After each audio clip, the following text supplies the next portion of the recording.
de volta a Porto Alegre, linda manhã de sol aqui em Porto Alegre. Quem acha que aqui só faz frio, quase 20 graus em Porto Alegre. E esse nosso congresso só tem fera, né? Começamos com a Amable, a saudação dela especial no início da manhã, e essa condução que a Zuleika nos deu lá direto de Minas Gerais, nesse nosso primeiro painel. E vamos à nossa primeira chamada do dia da cidade. Gente, vocês não imaginam aqui, não estamos conseguindo colocar todas, estamos tendo que chegar numa amostra, já passamos chegando a quase 3.000 pessoas assistindo esse nosso congresso. Então vamos lá.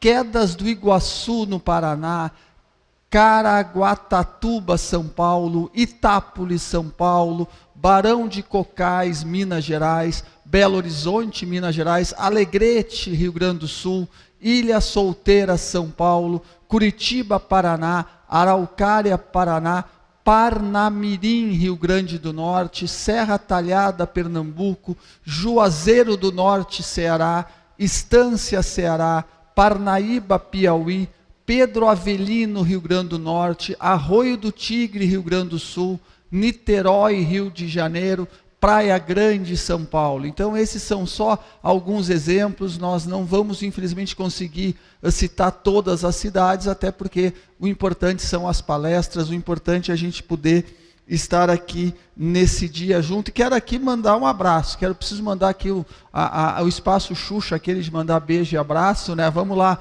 mandar um abraço para o nosso amigo Danilo, da Educ Bank, um abraço para o Jaime, da Educa 21, e para a Amanda, da Agenda Edu, que são os nossos patrocinadores, e um abraço também para os nossos apoiadores, né? O Uirá, da GRTS Digital, e o Alex, da Deu Bom e não deu bem, como eu tinha falado equivocadamente ontem. Prometo que eu não erro mais. Um pedido que eu tenho aqui da nossa equipe é o seguinte: gente, curtam no YouTube, né, compartilhem nas redes sociais. É importante, esse nosso congresso aqui, usando um termo que os nossos alunos usam, está bombando, né? Então vamos fazer esse nosso congresso aparecer cada vez mais para todo o Brasil. E lembrando, a inscrição é necessária para que vocês recebam o certificado, mas quem se inscreveu ontem não precisa repetir a inscrição, basta uma inscrição para que vocês estejam inscritos no nosso congresso. E agora, eu vou para a cidade eleita com a melhor qualidade de vida do nosso país. É isso mesmo, professor Barbieri? É a melhor cidade do nosso país para que a gente possa viver, é isso mesmo? Vamos para Maringá, estamos em Maringá agora, no norte do Paraná? Olá, Bruno, bom dia. Pois é, pela terceira vez consecutiva, Maringá foi escolhida a melhor cidade para se viver do Brasil. Cidades com mais de 100 mil habitantes. Tá? Um grande abraço para você do Rio Grande do Sul, assistindo até agora com a Zuleika, a Amable sempre dando show, né? E o congresso está bombando, estamos com mais de 2.000 pessoas no total aí, juntando todas as redes sociais assistindo.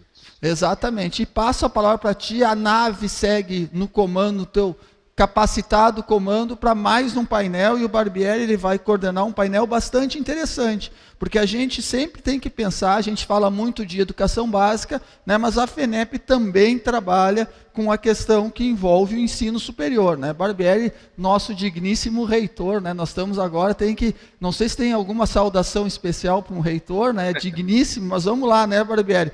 Vamos falar sobre as adequações dos currículos em relação ao mundo do trabalho nas IES. É um assunto interessantíssimo, porque a gente tem que pensar na colocação do mercado de trabalho. Então, Barbieri, comando é contigo, muito bem-vindo, e uma saudação especial, não só para todo o nosso Brasil, um especial para Maringá, que eu sei que tu representa muito bem aí.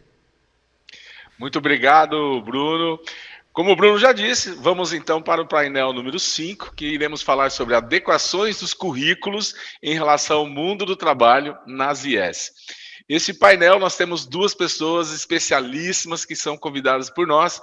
Estamos com a Patrícia Feliciano, diretora executiva de talentos e organizações da Potencial Humano para Mercados Emergentes e América Latina na Accenture. Olá, Patrícia, seja bem-vinda. Obrigada, Barbieri. Muito bom estar aqui com vocês hoje. E aí, talvez... Legal. Estamos também com o Max Damas, assessor da presidência da BMS, pró-reitor de Planejamento e Desenvolvimento do EFOA e especialista em estratégias educacionais. Então, esses dois feras aqui hoje vamos falar sobre a importância do currículo e como nos adequar às nossas matrizes curriculares a esse mundo do trabalho. Gostaria de, antes de passar a palavra para vocês, falar um pouquinho que nós, da academia, estamos no momento que precisamos aprender, reaprender e também compreender como as mudanças do mundo do trabalho vêm influenciando o setor educacional, exigindo mudança nos perfis dos profissionais para enfrentar as novas demandas da sociedade, que possui muitas vagas de trabalho disponíveis e escassez de candidatos preparados. Deste modo, precisamos buscar e analisar a opinião dos profissionais do mundo do trabalho, bem como dos jovens que estão se preparando para iniciarem ou ingressarem nessa vida profissional. Desta maneira, nós das IES precisamos aproximar os saberes teóricos dos saberes práticos, buscando desenvolver novas habilidades, que é o aprendido, o experimentado, buscando desenvolver o cognitivo, o técnico e também o interpessoal. E competências, habilidades, que são habilidades e conhecimentos que permitem que o profissional atue, execute uma tarefa ou uma atividade e que dê o melhor resultado. Então, quero agora, nesse momento, né, pedir para o Max dar um oi aí também. Daí, Max, dê um oi, por favor. Olá, oi. Obrigado, Barbieri, pelo convite. Prazer aqui conhecer a Patrícia. Barbieri, nós nos conhecemos virtualmente, né?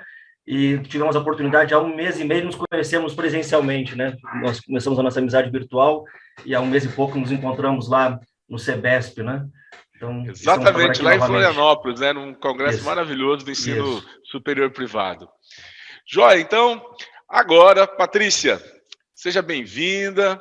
Pode nos apresentar as iniciativas que a Century vem adotando para adequar as competências da sua força de trabalho às demandas da sua empresa e também dos seus clientes. Vamos lá, a palavra agora é contigo. Você tem aí 12 minutos, Patrícia.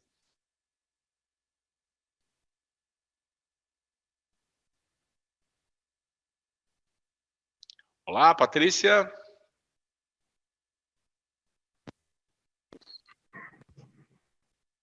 De novo aqui, confirmando que escutam, muito bom. Então, prazer imenso estar aqui com vocês hoje, talvez para vocês terem um pouco a perspectiva do meu papel e aí um pouco o que eu gostaria de contribuir nessa discussão.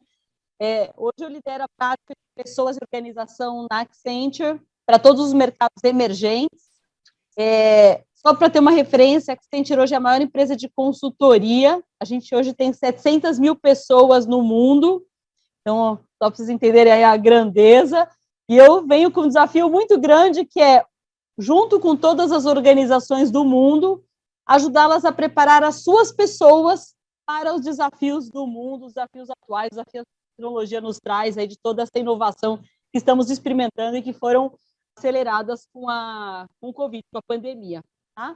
Então, hoje, o que eu trago para vocês para contribuir nessa belíssima discussão? Eu vou trazer um pouco a perspectiva do mercado, dos desafios que estamos vendo, o que é essa força de trabalho do futuro. Eu vou compartilhar a apresentação.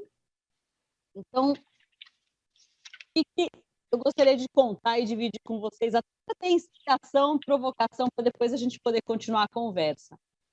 O que a gente vê hoje? Que o trabalho mudou para sempre.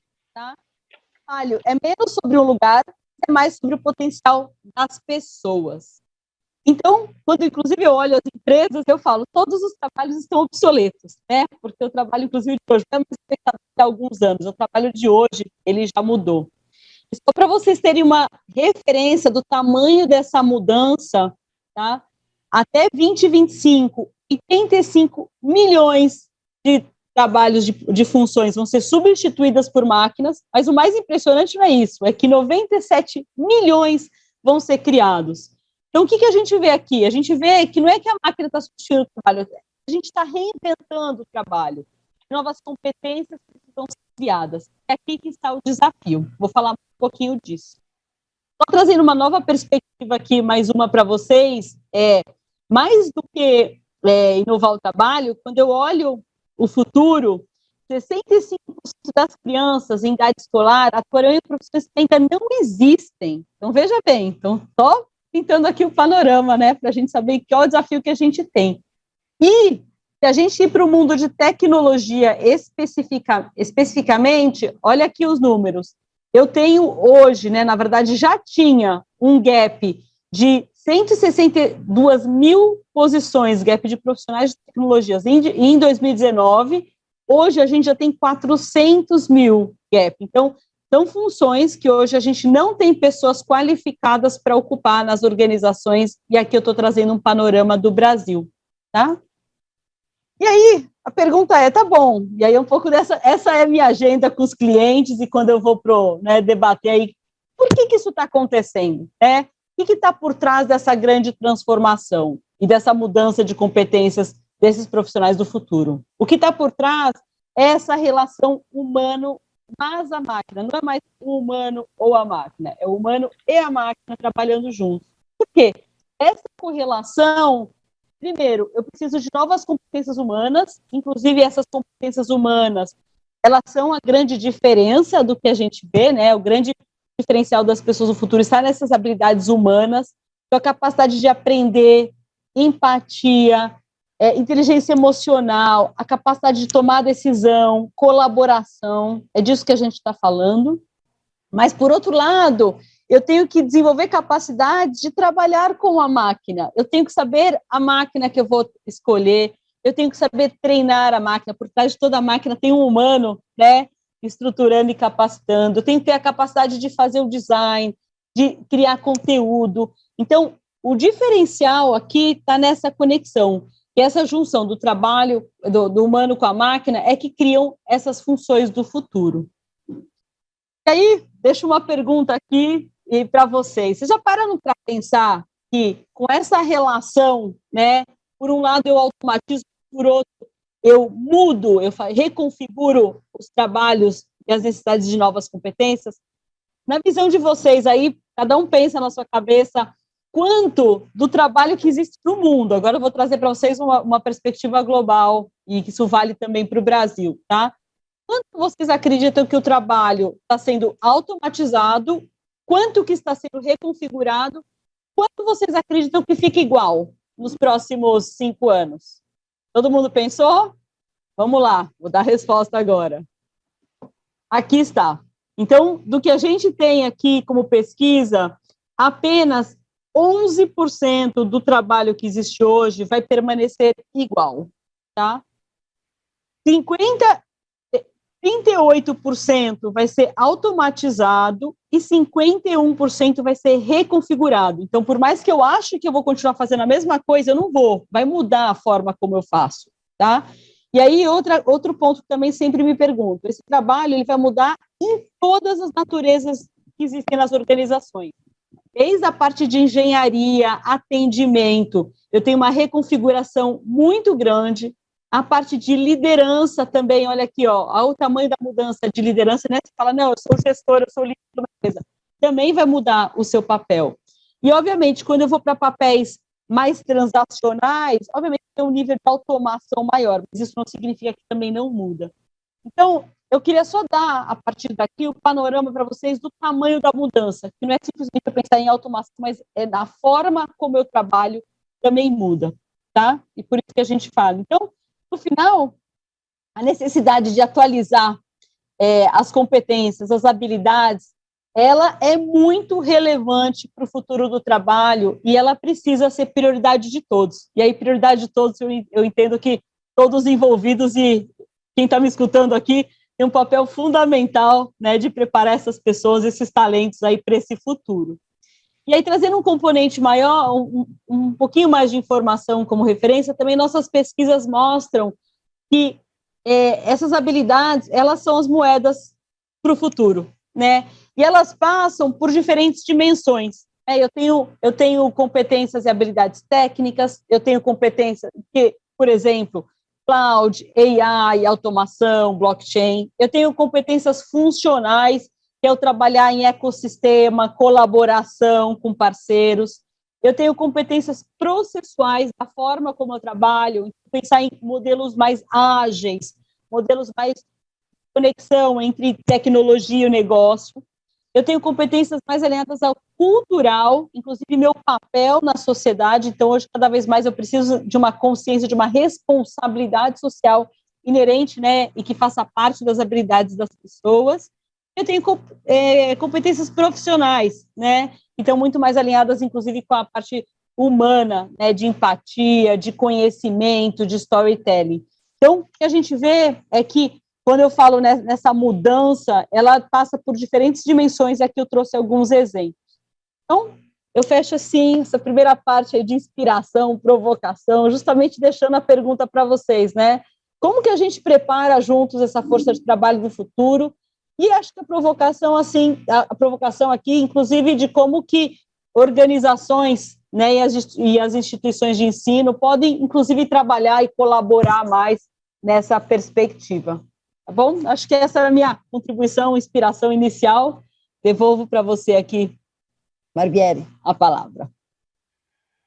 Patrícia, você trouxe muito o que pensar aqui do lado de dentro da academia. E você trouxe um paradigma aí que nós temos que quebrar. Não é pessoas versus máquinas, mas são pessoas mais máquinas.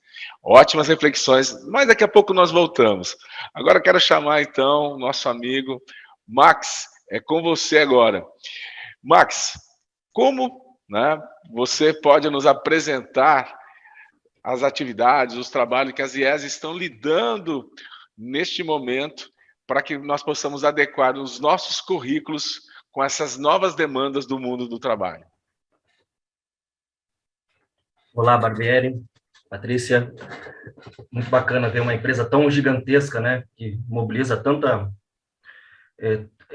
pensamento futuro, né, porque você está no presente, mas está pensando lá no futuro, né, como vai suprir tudo que existe, imaginando também as tecnologias que existirão e essa relação homens e máquinas. Eu tenho pensado muito nisso também, e a gente pensa como adversário, né, não estou falando nem das instituições de ensino, nós, seres humanos, pensamos, porque talvez até os livros de ficção científica, né, dos anos 50, 60, sempre colocaram esse embate entre chamava-se robôs, né, entre os robôs e os seres humanos, né, e, na verdade, existe uma mistura que se chama um pouco de cibridismo, né, o cibridismo seria essa mistura entre as habilidades humanas e as tecnologias. E aí, quando a gente vem para as instituições de ensino superior, de um aspecto mais, talvez de 150 anos para cá, 200 anos para cá, com a quarta revolução industrial, o ambiente universitário em si, ele cada vez começou a ser mais voltado para atender o mercado do que atender as habilidades humanas, né? Então, tem um livro que eu estava lendo sobre um relatório da instituição da Universidade de Yale, nos Estados Unidos, 1828, há 200 anos atrás. E lá os professores estavam preocupados como lidar com as novas tecnologias daquele momento e preparar o mercado, preparar os estudantes para a revolução que estava acontecendo com as tecnologias industriais lá de 1828. E existia um embate dentro da instituição de ensino que queriam parar com as humanidades e trazer mais a visão técnica sistêmica, né? Que eu tinha vindo com René Descartes e tudo. E aí eu gosto de pensar a educação, nesse evoluir, com essa habilidade de conciliar os meios de produção, as tecnologias, o indivíduo e a sociedade. Para mim, esse é o grande desafio, você fazer juntar essas 5 frentes: educação, meios de produção, tecnologia, sociedade e indivíduo.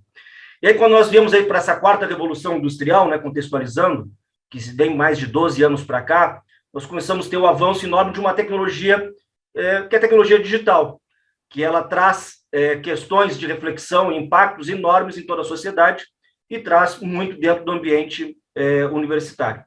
E aí surgiram as palavrinhas mundo VUCA, né, que é esse movimento de ansiedade, né, que você percebe que as coisas são voláteis, incertas, complexas e ambíguas, e aí como lidar com a velocidade das questões que ocorrem fora da instituição de ensino, né? Além muros. As instituições de ensino ainda possuem uma visão de trabalhar muito intramuros e não fora muros, né? E se esperava muito das instituições de ensino, principalmente aí no início do século XX, que as instituições de ensino, de fato, resolvessem grande parte dos problemas, as instituições de ensino superior, grande parte dos problemas da humanidade. E talvez, e muito possivelmente, nós poderíamos, as instituições de ensino, terem feito mais para a sociedade como um todo.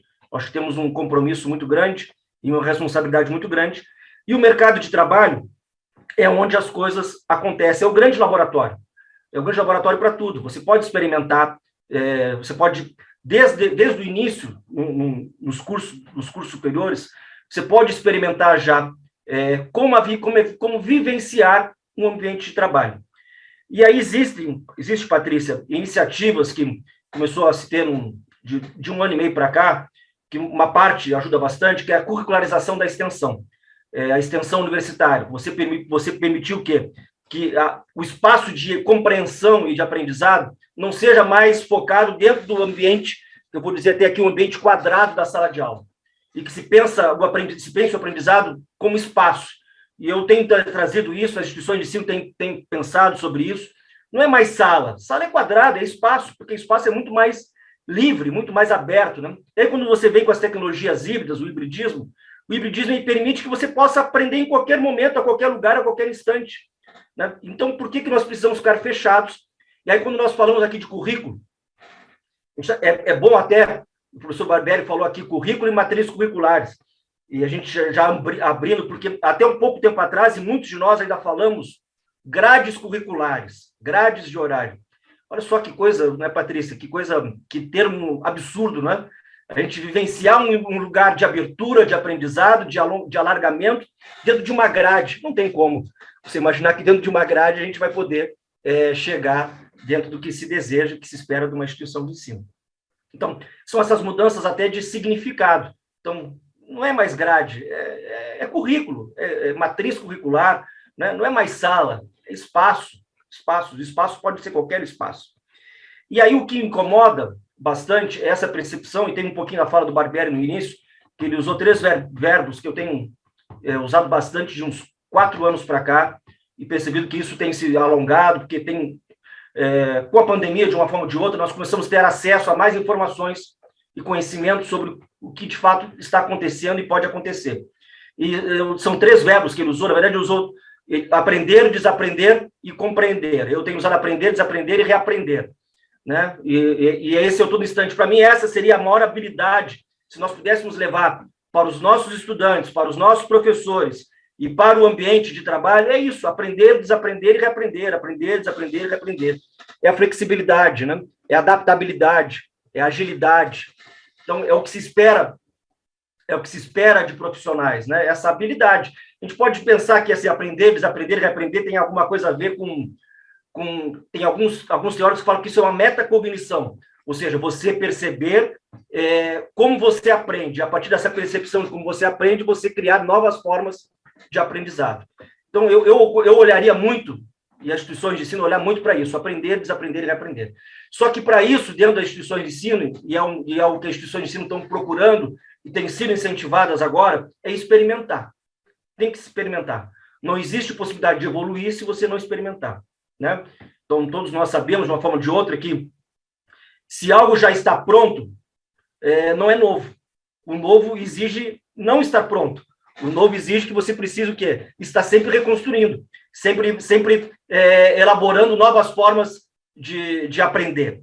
E aí, eu gosto muito de trazer isso, e eu tive um contato com um livro do Yuval Harari, Patrícia, um livro, As 21 Lições do Século XXI, e tem uma partezinha lá que ele fala sobre educação, umas 6 páginas, esse livro é muito bacana, e ele fala o seguinte, poxa, se nós não formos mais humanos, nós perderemos uma parte da nossa força de trabalho para as máquinas, é inevitável. Esse momento está nos permitindo voltarmos a sermos humanos, né? Características e habilidades mais humanas. E aí ele cita lá, ele chama de as habilidades dos 4 Cs, que é a criatividade, comunicação, colaboração, e aí em inglês seria o critical thinking, que é o pensamento crítico. Essas quatro questões que dariam um tempo, como você falou, um tempo de não obsolescência, mas um tempo de sempre recriação. Se nós não entrarmos nessas habilidades e construirmos essas habilidades, fatalmente estaremos obsoletos, como seres humanos, acima de tudo, e, consequentemente, como profissionais. E aí, isso indo para um ambiente universitário, voltando para o ambiente universitário, existe muito a possibilidade e o trabalho tem que ser incessante. O currículo, ele se faz pelo trabalho incessante de metodologias, estratégias e do corpo docente. Então, enquanto o corpo docente, enquanto os professores não tiverem essa abertura de aprendizado, essa abertura de experimentarem, de construírem novas questões, de poderem errar, de poderem dizer, não sei, vamos aprender juntos, porque isso é algo que é impossível no ambiente universitário, um professor numa sala de aula dizer não sei. Se o professor diz não sei perante os alunos, é horrível. Se ele diz perante os seus pares, é mais horrível ainda. Então, ninguém consegue dizer não sei dentro da academia. Mas só que o ambiente do mercado de trabalho, ele é repleto de não sei. Cada vez mais você precisa dizer não sei e vamos fazer juntos. Colaborar, comunicar. Então, quando a gente pensa nos currículos, claro que nós temos que ter agilidade na adaptação dos currículos para as questões técnicas, das tecnologias, mas mais do que tudo, na elaboração do quê? De uma nova mentalidade de construção, de experimentação, de tentativa e erro. A ciência funciona assim, nós somos defensores da ciência, acreditamos na ciência. A ciência funciona na experimentação, no testar, errar e acertar. Viemos aqui como seres humanos, chegamos até aqui porque fizemos várias experimentações dentro da natureza, né? A natureza nos experimentou, na verdade, de inúmeras formas para chegarmos até aqui. E aí eu foco muito, e olhando pelas instituições de ensino, na formação docente. Formação docente, formação docente, formação docente, formação docente, formação docente. E mudança dos gestores educacionais, mentalidade de ouvir o que o mercado tem trazido. Então, tem algumas experiências do tipo elaborar matrizes curriculares novas, inovadoras, trazer profissionais de mercado. Quando é que é possível isso? Nós ficamos preocupados, às vezes, Patrícia, que o MEC regula. Mas, por exemplo, existem possibilidades nos cursos técnicos, existem possibilidades nos cursos tecnólogos que dão uma formação mais rápida, em que você ali não tem uma exigência tão alta de ter uma titulação de doutores e mestres, você pode ter mais profissionais que venham do mercado, e trabalharmos incessantemente com a formação continuada desses docentes.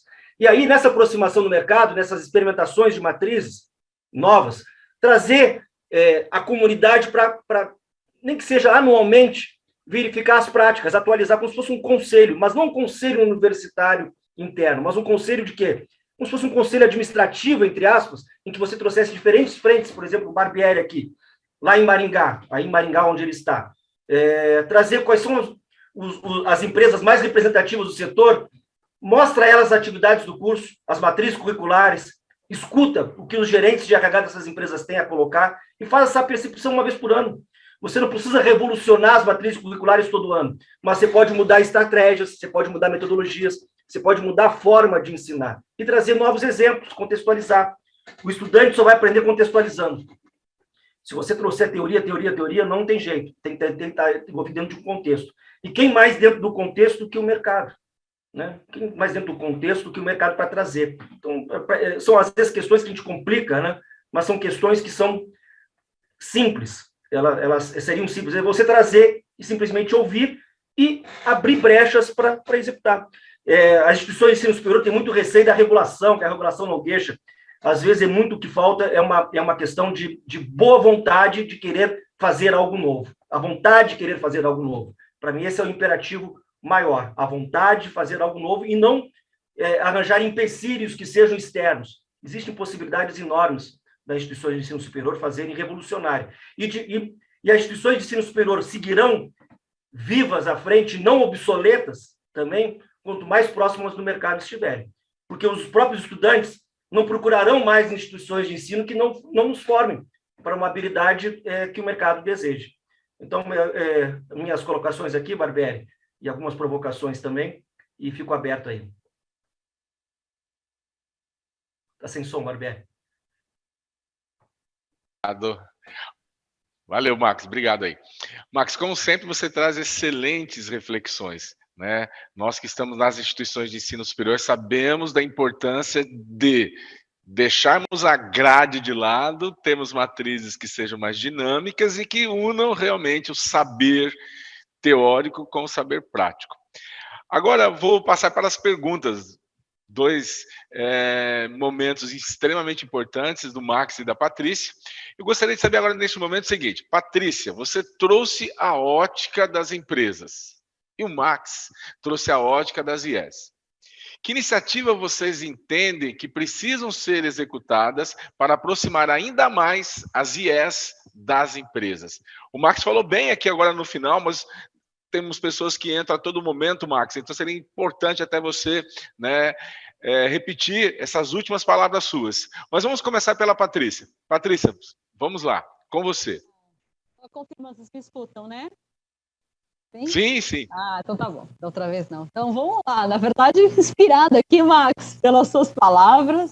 Já também fiquei pensando em várias oportunidades que eu vejo, né, nessa agenda e nas possibilidades de revisar os currículos, né, a grade, ou seja, de pensar diferente. Como, na verdade, acho que o lugar no pensamento tem que estar como que a gente faz com que as pessoas aprendam e aprendam coisas diferentes, né? E na velocidade que precisa, porque acho que tem esse outro componente, velocidade, né? Essa mudança, ela está cada vez mais rápida.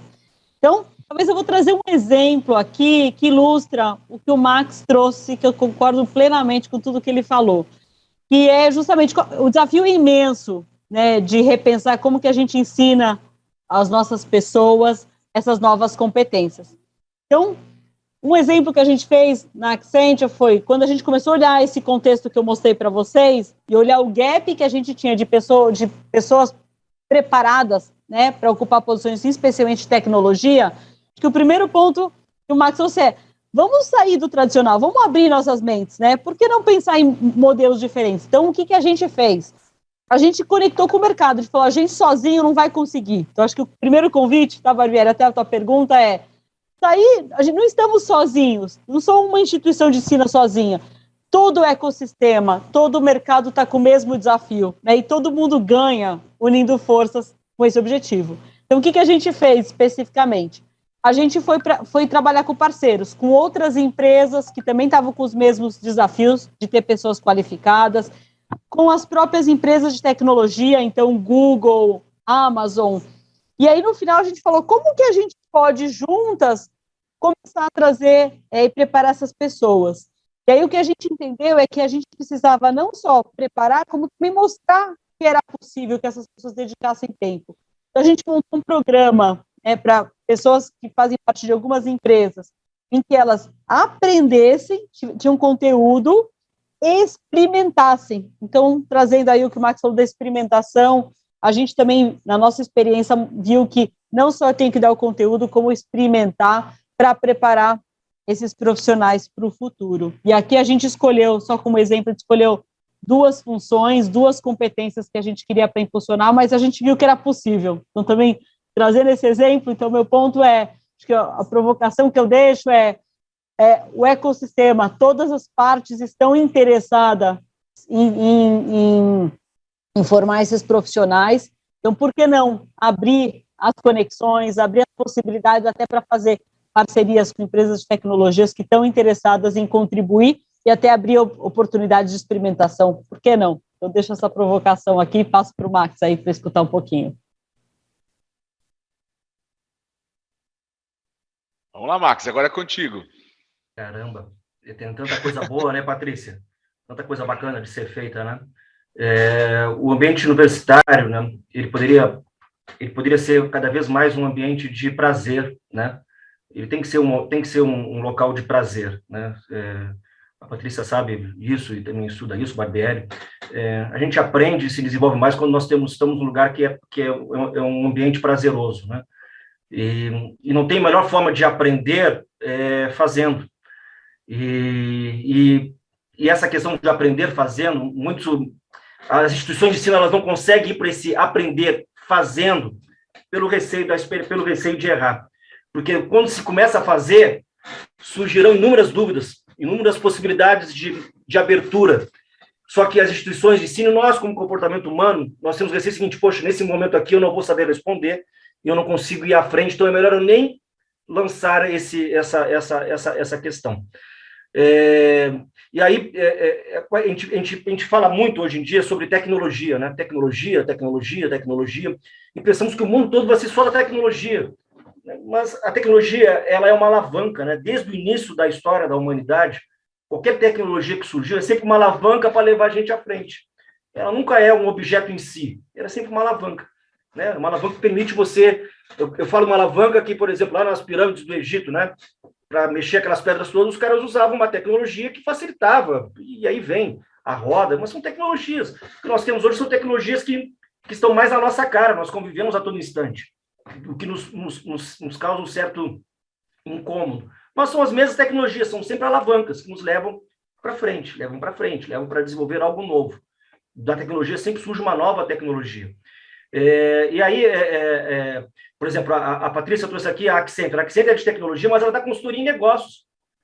Né? É consultoria em pessoas. Boa parte, possivelmente, aqui 90% das questões que a Accenture traz e trabalha é projetos, processos e pessoas. Projetos, processos e pessoas. Né? Esses 3 P's aí, projetos, processos e pessoas. Não tem... Vai usar uma ferramenta ou outra, vai contratar pessoas que conhecem uma ferramenta, mas vai muito mais lidar com as pessoas, com os profissionais, que sabem lidar com outras pessoas, do que lidar com uma ferramenta. Né? E aí, claro que você trouxe aqui que precisaríamos lidar não somente com as pessoas e lidar com as máquinas, mas lidar de uma forma amigável. Né? Então, daqui a pouco nós teremos que preparar ambientes dentro das instituições de ensino, dentro do mercado de trabalho, que treinem robôs, né? Pessoas que treinem robôs, que treinem máquinas. Né? E aquelas máquinas, elas desenvolverão algo, mas elas só poderão ir mais à frente, as máquinas, se elas forem bem capacitadas e treinadas repetidamente por quem? Por nós, humanos. Não existe ainda, por mais que se imagine, não existe uma inteligência artificial que tenha essa consciência da empatia, né? Da habilidade de negociar. É uma habilidade totalmente humana. Não existe máquina que vá substituir uma habilidade de negociação. Né? E aí teve eu estava acompanhando no YouTube, né? Teve alguém colocou ali sobre os professores da educação básica não são preparados. Né? É assustador, realmente. Passa para a educação básica, para estar com os estudantes, chega no ensino superior. Nós temos uma nova BNCC, Base Nacional Comum Curricular, que foi aprovada já há 3 anos, 3, 4 anos, que lá tem as competências digitais, já fala sobre tudo isso, mas estamos preparando ainda nas licenciaturas das instituições de ensino indivíduos que estão lidando ainda com uma educação do século XIX, não vou nem dizer de uma educação do século XX, uma educação, às vezes, muito próxima ainda de uma educação do século XIX. Então, existe um processo de revolução e que já existem, Patrícia, e o Barbieri também acompanha isso nas instituições de ensino superior, já existem instituições de ensino apontando para esse novo tipo de relação. As instituições de ensino que não forem à frente ficarão trabalhando com aquela estrutura da massificação lá da Revolução Industrial. As que estão indo para frente estão trabalhando já com a possibilidade da personalização, com a individualização e com contato com o mercado de trabalho, mercado permanente com o mercado de trabalho. Instituições de ensino já possuem empresas dentro dos seus laboratórios. Então, acontece muito, muito claramente nos Estados Unidos e alguns outros países. No Brasil já existem situações desse tipo. Mas isso vai deixar de nós trabalharmos com o lado humano? Não. Tem que existir uma compatibilidade. Quando a gente fala muito de mercado de trabalho, Patrícia, às vezes as pessoas ficam com receio. Então eu vou formar só para o mercado de trabalho, mas o ser humano tem que ser educado para o quê? Para a sua formação integral. Né? A educação existe para tirar o ser humano da ignorância. Claro que isso segue, mas deve existir também para trazer e fazer essa conciliação com os meios de produção, com as tecnologias, com a sociedade, e trazer novos bens, novos serviços e fazer com que a sociedade continue evoluindo e à frente. Max, você falou da escola, né? A escola ela foi pensada no século XIX, estamos ainda formando professores do século XX e os nossos alunos já estão no século XXI. Século XXI, E daí, usando métodos do século XIX, com uma formação do século XX para alunos do século XXI, uma coisa assim mesmo. E o que você levantou aí foi exatamente uma pergunta, né, sobre a formação dos professores, que é uma pergunta do Marcos Scarpioni.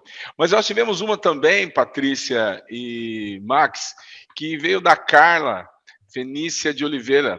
Ela fala o seguinte: dentro dessa proposta de reconstrução, encontra-se o notório saber. O que vocês dois acham do notório saber, Patrícia e Max? Podemos começar pela Patrícia? Eu ia falar que é o Max primeiro, para a gente inverter aqui, Max? Pode ser também, Patrícia. Ótimo, vamos lá. Max, então contigo. Pode ser o notório saber. O notório saber, só para a gente conceituar aqui, o notório saber é aquela que você pode dar uma certificação ou algo a partir de um notório saber, não é isso? Isso. Não existem brechas regulatórias muito claras no Brasil sobre isso. Não existe. Você consegue, dentro do ambiente universitário, aí o Barbieri sabe mais isso, e talvez a Patrícia também, você pode fazer um aproveitamento a partir de um conselho universitário que você possa dar algum tipo de aproveitamento em uma disciplina, em algum conteúdo, mas não um notório saber amplo, geral. Mas eu acho que a questão do notório saber porque é importante, porque quando se fala de notório saber, é porque está dando importância para esse movimento aqui. Vou fazer um movimento do carimbo. O notório saber significa o quê? Que você precisa mostrar para a sociedade que existe um carimbo chancelado por alguém, ou seja, o diploma de que aquela pessoa sabe. Mas, possivelmente, a Patrícia vai dizer aqui que é importante o carimbo, claro que é importante o carimbo. Estou falando carimbo aqui para ficar bem marcado, que é a chancela, né? Mas mais importante do que o carimbo é, de fato, o saber, nem o notório saber, é o quanto a pessoa desenvolve e sabe. Cada vez mais as empresas mais inovadoras estão focando no que se sabe, no que se faz, do que nesse movimento do carimbo. Enquanto nós estivermos focados muito nesse movimento do carimbo, estaremos emitindo diplomas a rodo, muitos diplomas, mas talvez não entregando, e possivelmente não entregando aquilo que se espera, pessoas que saibam fazer. Então, a partir da pergunta, eu fiz uma provocação aqui, pode parecer um pouco radical, mas é mais uma provocação também para a gente refletir sobre o que, de fato, é o valor que a instituição de ensino tem que entregar. Se é o diploma, porque é isso que vem por trás do notório saber, ou se é o diploma com esse agregado, que é o mais importante, do saber fazer. Perfeito, Max. Muito obrigado. Patrícia, o que você poderia dizer sobre o saber ou o notório saber? Só complementar o Max, que eu achei que também concordo plenamente com ele. Para mim, o mais importante é a gente formar as pessoas, formar cidadãos que tenham as competências do futuro, do hoje e do futuro. E o notório saber, né, o certificado, é a consequência, né? Eu acho que eu só formalizo isso. E, obviamente, quanto mais as instituições de ensino estão formando profissionais do futuro, qualificados, com saberes que necessitam, mais esse certificado tem valor. Então, acho que vem junto, né? Mas é mais importante ter as pessoas bem preparadas, a consequência é uma valorização desse certificado, que, obviamente, é uma forma de se reconhecer, né, dentro da sociedade, né? Mas eu também dedicaria tempo, e acho que o que a gente tem aprendido é isso. Eu preciso de pessoas cada vez mais bem qualificadas, com competências interpessoais, com a capacidade de aprender, reaprender, aí que o Max trouxe, porque é isso que faz a diferença, né? Então, mais do que um certificado, é de fato ter essas pessoas bem preparadas. Acho que é aí que a gente deveria, todo mundo, colocar nossas energias e trabalhar juntos, né, para isso acontecer.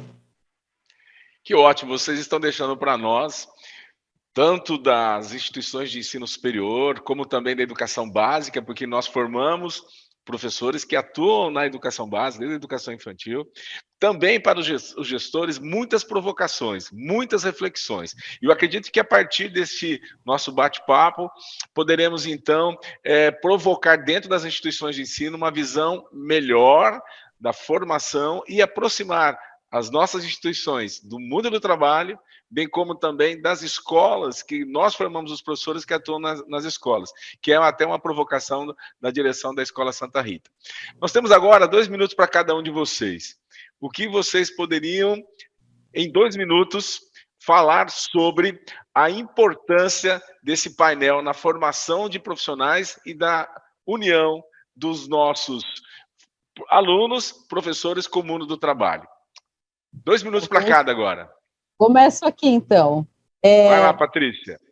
Eu acho que, eu queria, na verdade, assim, até quando eu recebi o convite de estar aqui com vocês, me sinto muito privilegiada. Então, talvez, vou devolver isso para quem está me escutando aqui. Eu entendo que quem está escutando hoje tem uma responsabilidade e um privilégio muito importante para o nosso país, né? Porque está na mão nossa preparar essas pessoas para o futuro, né? E preparar essas pessoas para o futuro, cabe a cada um aqui fazer sua contribuição. Eu entendo que cada um fazendo o seu pedacinho, saindo, entendendo quais são essas competências do futuro, como, inclusive, desafiar essas pessoas, né, para pensar diferente, é que vai fazer diferença lá na frente. Então, talvez o que eu deixo aqui é, primeiro, a provocação de que, sim, estamos mudando, sim, precisamos todos mudar juntos, sim, está na nossa mão fazer a diferença, tá? Então, está na mão de todo mundo que está aqui me escutando hoje, né, com essa eu me sinto responsável, acho que vocês também se sentem responsáveis por fazer isso acontecer. E a mudança é importante, então, talvez o convite que eu faço a todo mundo é, se engajem nisso, vamos entender que mudança é essa, que contribuição cada um tem, porque, de fato, o mundo de hoje, como eu mostrei, é muito diferente do mundo de amanhã e, na verdade, já estamos obsoletos, né? Já é diferente do mundo de amanhã, de que amanhã é segunda-feira, né? É domingo, segunda. Então, que fica o convite e fica a disponibilidade também para contribuir sempre nessa discussão, porque eu sou apaixonada e, de fato, acredito que a gente pode fazer a diferença e acredito que a gente pode formar esses profissionais do futuro e ter uma força de trabalho absolutamente diferenciada aí para contribuir com o nosso país. E obrigada pela participação, e aí mais uma vez disponível para continuar essa conversa em outros canais. Patrícia, muito obrigado, você com certeza nos deixou aqui com muitas indagações e agora quebrarmos aí, né, barreiras e fazermos a diferença na formação, porque realmente todos nós somos responsáveis pela formação da mão de obra qualificada no Brasil. Agora com você, meu amigo Max. Obrigado. Que a gente possa ter coragem, né? Coragem de ousar, coragem de fazer algo novo, coragem de mudar. Todos nós sabemos que a mudança é importante, mas mudarmos que é o passo, né? Eu tenho usado bastante até algumas expressões que a gente possa levar, na verdade, o que os estudantes querem, os professores querem, é um protagonismo maior, né? A gente tem que levar esse protagonismo para o estudante. Tem se falado muito isso, né? Indivíduos protagonistas da sua própria vida, né? No seu planejamento de vida, na sua gestão de carreira, nos objetivos que deseja alcançar. E nós temos estudantes que chegam no ensino superior ainda, e é só nós pensarmos em nós mesmos, quando nós chegamos no ensino superior com 17, 18, 19 anos, o quão imaturos nós éramos. Mas tínhamos um mundo à frente, eu tenho 44, 30, 25 anos atrás, um mundo que eu sabia que teriam mudanças, mas as mudanças não estavam tão nítidas e tão na boca das pessoas como está hoje. Então, que as instituições de ensino elas possam preparar os estudantes, indicar os estudantes desde o início a construir o seu planejamento, a sua transição para uma carreira, a sua transição para um bem-estar, para uma vida mais plena, mais realizável, sabendo, desde o primeiro instante, Barbieri, que um estudante que vai entrar agora com 20 anos, ele vai ter uma vida útil, talvez economicamente, e produtiva por mais 50 anos. Imagina nos próximos 50 anos o quanto de novo vai surgir, se já surgiu muita coisa nova em 2 anos. Então, quantas transições de carreira os nossos estudantes precisarão fazer ao longo dos próximos 50 anos? Quanto nós? Imagine, então, o mercado. Se nós vamos mudar, o mercado vai transacionar nos próximos 50 anos de uma velocidade absurda, abrupta, né? Então, que nós possamos dar essa formação aos nossos estudantes, que eles assumam esse protagonismo junto conosco para construir essa autonomia no aprender, no descobrir, de enfrentamento, de descoberta, de ter uma flexibilidade, agilidade, adaptabilidade. Flexibilidade, adaptabilidade, agilidade, são coisas que são essencialmente humanas. O Darwin, lá no século XIX, quando trouxe a evolução humana, né, e hoje se fala cada vez mais evolução humana, o que nos trouxe aí a sermos o Homo sapiens sapiens, né, flexibilidade, adaptabilidade e agilidade. É o que permitiu, ao longo dos milhares de anos, que nós chegássemos até aqui. E vai continuar sendo o que vai nos levar aqui à frente. E, terminando só aqui, Barbieri, agradecendo, que nós não esqueçamos dos professores. Nós falamos muito de mudanças, e os professores ficam assustadíssimos. O que eu preciso mudar? O que eu preciso fazer? E, às vezes, o comportamento do professor parece ser arredio, parece ser com o pé atrás, de não aceitar a mudança. Não é porque ele não queira a mudança, é porque ele não sabe como fazer essa mudança. Então, as instituições de ensino precisam apoiar nesse processo de como fazer a mudança. E ter a paciência, né, e a persistência de seguir. Mas boa parte das mudanças não ocorre porque nós não sabemos como iniciar, como fazer. e não temos o apoio para experimentar. Então, eu queria trazer aqui que a gente olhe e continue olhando para os estudantes e para os professores, tendo essa abertura junto a eles. Tá? E agradeço aí ao Barbieri, agradeço à Patrícia, essa possibilidade nesse sábado pela manhã, e vamos seguir em frente aí transformando vidas. Um dos maiores pensadores do século XX, Albert Einstein, certa vez disse que educar verdadeiramente não é ensinar fatos novos ou enumerar fórmulas prontas, mas sim preparar a mente para pensar. Em nome da FENEP e de todos os nossos sindicatos associados, agradeço aos nossos ilustres convidados, a Patrícia Feliciano, que é diretora executiva de talentos e organização potencial humano para mercados emergentes da América Latina, na Accenture, e ao Max Damas, assessor à presidência da BMS, pró-reitor de planejamento e desenvolvimento do Infoa e especialista em estratégias educacionais. Vamos assistir agora ao recado dos nossos patrocinadores, mas continuem conosco, que logo mais estaremos de volta com a palestra Educação Midiática, Educar para a Vida em um mundo cada vez mais conectado. Muito obrigado, Patrícia, muito obrigado, Max, e agora é com vocês. Obrigado. Educação é investimento. Não se faz de um dia para o outro. É uma construção movida a propósito e muito amor. Não é uma solução mágica nem milagrosa, mas um processo real de quem tem coragem de conhecer, confrontar e mudar a sua realidade. É para quem banca novas ideias, do início ao fim. Sabemos que a educação é cheia de desafios, mas quer saber? Nós bancamos cada um deles. Garantimos a saúde financeira das escolas para que elas sigam em frente com seus sonhos e não deixem nenhum aluno para trás. Vamos ampliar o acesso à educação de qualidade, uma escola de cada vez. Somos EducBank e educação é da nossa conta.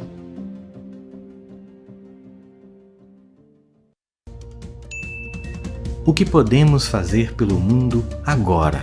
O que nós precisamos aprender hoje para nos preparar para o futuro?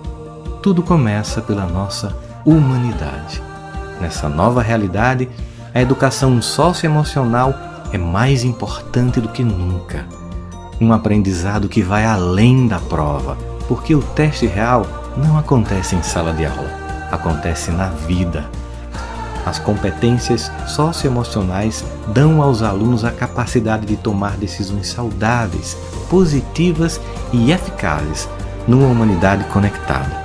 Se nós podemos transformar uma sala de aula, nós podemos transformar o mundo. Educa 21, inspirando mentes conectadas.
Faça como os maiores sindicatos, associações e empresas do país. Use o Assembleias Virtuais.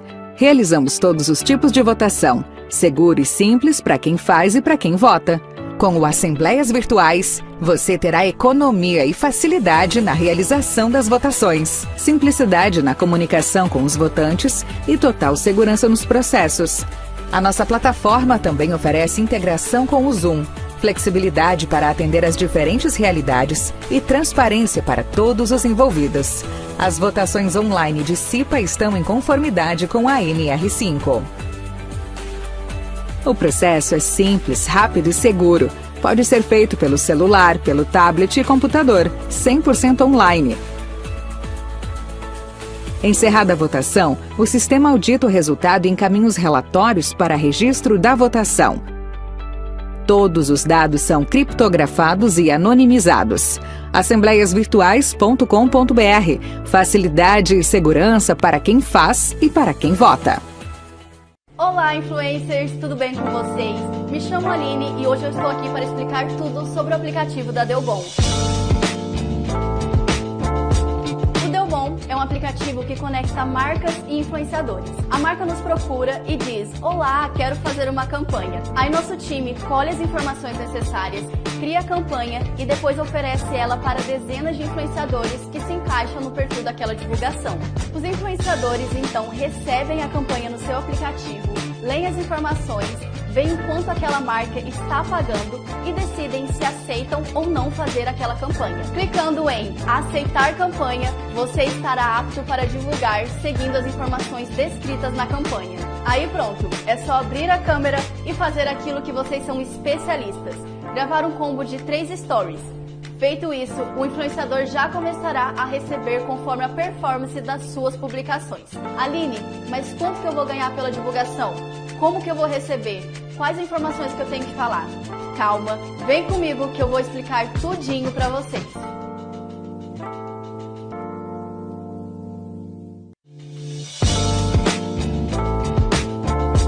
O influenciador irá receber pela performance das divulgações que ele fizer. Quanto mais alcance ele tiver, mais ele vai receber.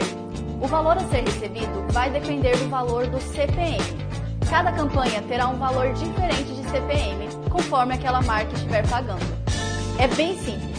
CPM significa custo por 1000 impressões. Se uma campanha estiver pagando R$100 por CPM, quer dizer que a cada grupo de 1000 impressões que a sua publicação tiver, você receberá R$100. Vou dar um exemplo para você. Se um combo tiver um total de 15.000 impressões, você receberá 15 vezes 100, dando um total de R$1.500 monetizados naquela campanha. Mas Aline, como o Delbon vai puxar o alcance da minha publicação? Quando você for gravar um combo de 3 stories, você terá que colocar 3 hashtags a cada story. Essas hashtags que puxarão as informações de alcance das publicações e conforme for o alcance ao final da campanha, você vai receber o valor. Portanto, tudo depende do valor de CPM mais a sua performance.